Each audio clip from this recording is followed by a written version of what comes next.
पकड़े जाने के बाद जंग अपनी सफाई देते हुए कहता है, मैं तो बस उन्हें सबक सिखाना चाहता था, वो हमेशा लोगों को परेशान करते रहते हैं, वो भी बिना किसी कारण। राजकुमार कहता है, मैं जानता हूँ कि तुम्हें वो लोग पसंद नहीं, मुझे भी नहीं है, मुझे सब कुछ ठीक करना होगा, नहीं तो कोई निर्दोष फंस जाएगा। मैं तुम्हें रोकना नहीं चाहता, मैं बस ये उम्मीद करता हूँ कि तुम सबसे पहले अपनी सुरक्षा का सोचो। मैं कोई रिस्क नहीं लेना चाहता, मैं तुम्हें दोबारा से 4 साल पहले की तरह खो नहीं सकता। जियांग को ये बात बहुत ही दिल पर लगती है और वो कहता है, मैं समझ गया। राजकुमार कहता है, सच में? जियांग कहता है, हाँ बिल्कुल सच में, मैं आगे से पूरा सावधान रहूंगा। और अगर जरूरत पड़ी तो मैं सारे सबूत भी मिटा दूंगा। राजकुमार चिढ़कर कहता है, क्या कहा तुमने? और जियांग अपने कपड़े उतारकर फेंकते जाते हुए कहता है, मुझे नहाना है, मुझ में से बहुत ज्यादा बदबू आ रही है। राजकुमार मन में कहता है, इसने बात को बदल दिया। जियांग पीछे घूमकर कहता है, राजकुमार आप थोड़ा उस तरफ देखेंगे? पर राजकुमार और भी घूर घूर कर उसे देख रहा था और कहता है, क्या हुआ, तुम कोई लड़की थोड़ी हो, वैसे भी तुमने मुझे काफी बार बिना कपड़ों के देखा है, अगर मैं तुम्हें देख लूंगा तो क्या हो जाएगा? जियांग घबरा कर हंसते हुए कहता है, वो बात अलग है, तुम्हें पता है ना, एक मर्द होने के नाते मुझ में कुछ आत्मसम्मान है, तुम समझ रहे हो ना? राजकुमार जियांग की तरफ देख रहा था और जियांग उससे नजरें चुरा रहा था। राजकुमार उसके सारे शरीर को देख रहा था और वो भी बेहद ध्यान से। राजकुमार को नजरें ना हटाते हुए देखकर आखिरकार जियांग हार मान लेता है और अपना पजामा उतारने लगता है। तो राजकुमार कहता है, ठीक है, मैं तुम्हारा कमरे में इंतजार करूंगा, आज रात मैं तुम्हारे साथ ही सोऊंगा। राजकुमार जाने लगता है और जियांग खुश होकर कहता है, ओ ठीक है, मैं झट से नहा कर आया। नहाने के बाद अंदर घुसते हुए जियांग कहता है, मैंने कुछ ज्यादा ही टाइम लगा दिया, नहाते हुए बहुत ही अच्छा लगता है। राजकुमार बेड पर दूसरी तरफ मुंह कर लेटा हुआ था। जियांग उसके पास जाकर उसे कंबल देते हुए कहता है, तुमने कंबल क्यों नहीं लिया, सोते समय जल्दी ठंड लग जाती है। राजकुमार को कंबल देने के लिए जैसे ही जियांग का हाथ उसकी तरफ जाता है, राजकुमार तुरंत उसके हाथ को पकड़ उसे खींच देता है और जियांग हैरान रह जाता है। जियांग को लिटाकर राजकुमार उसके ऊपर आ जाता है और जियांग घबराकर उसकी तरफ देख रहा था। राजकुमार कहता है, जियांग पेंग, मुझे बहुत ही अजीब महसूस हो रहा है, मेरी मदद करो, छुओ मुझे यहाँ पर। राजकुमार जियांग का हाथ पकड़कर अपने पेट के नीचे लगा देता है और जियांग इससे बहुत ज्यादा हैरान था, क्योंकि इतने सालों में ऐसा कुछ उनके बीच में पहली बार हो रहा है। मुझे बहुत बुरा लग रहा है, जियांग पेंग मेरी मदद करो। राजकुमार अपनी लोअर बॉडी को जियांग के साथ रब कर रहा था।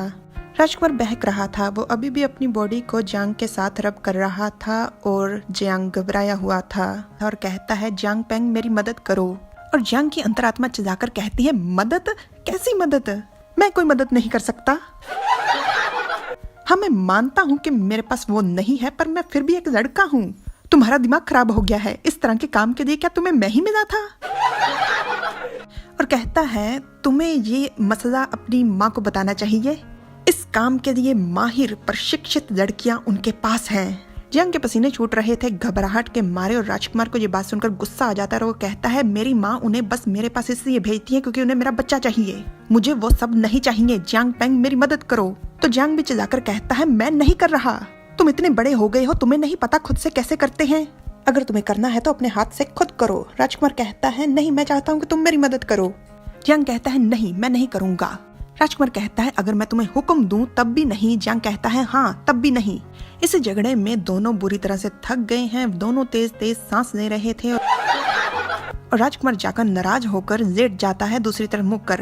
जियांग को कुछ समझ नहीं आ रहा था कि अब ये क्या कर रहा है। तो राजकुमार अचानक से बोलता है, मैं बदसूरत राक्षस हूँ ना, इसलिए कोई भी मुझे नहीं चाहता। जियांग कहता है, राजकुमार कहता है, वो दासियां भी मुझसे डरती हैं, तुम भी मेरी बात नहीं मानते, तुम्हें मैं पागल लगता हूँ ना?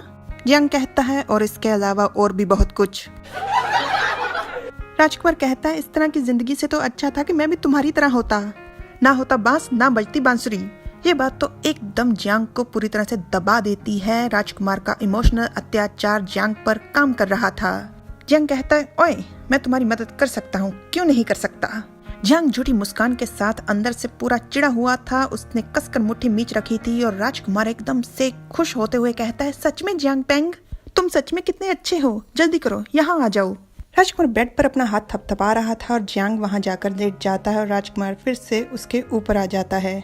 राजकुमार अपनी लोअर बॉडी को उसकी बॉडी के साथ रब करना शुरू कर देता है। उसकी गर्दन पर वो तेज तेज सांसें दे रहा था। राजकुमार की आवाज सारे कमरे में गूंज रही थी। जियांग मन में कहता है, चीजें इस मोड़ पर कैसे पहुंच गई? इस बच्चे ने आज तक कभी भी किसी लड़की को अपने पास नहीं आने दिया।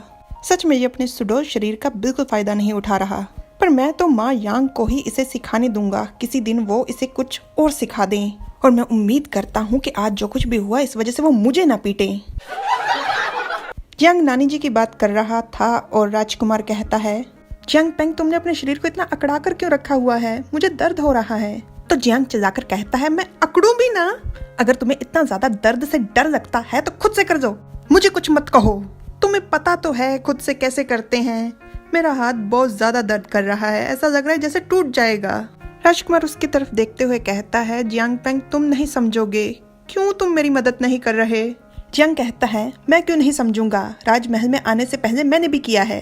राजकुमार कहता है, मैं खुद से नहीं किसी और द्वारा किए जाने की बात कर रहा हूँ। जियांग कहता है, हाथ तो हाथ ही है ना, अपना हो या किसी और का, एक ही बात है। जियांग अपनी चिढ़ को छुपा रहा था। ये बात वाकई में उसके दिल पर लगी थी, क्योंकि उसे असल में किसी और द्वारा किए जाने का कोई तजुर्बा नहीं था। जियांग चिल्लाकर कहता है, जल्दी करो, मुझे नहीं लगता ये कभी खत्म होगा।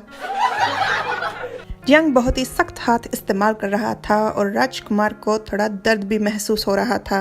जब अचानक से जियांग के हाथ थोड़े उसे चिपचिपे महसूस होते हैं तो उसके एकदम से तोते उड़ जाते हैं और इसी चीज का फायदा उठाकर राजकुमार अपना हाथ धीरे धीरे चुपचाप अपना हाथ जियांग के पजामे में डालना शुरू कर देता है।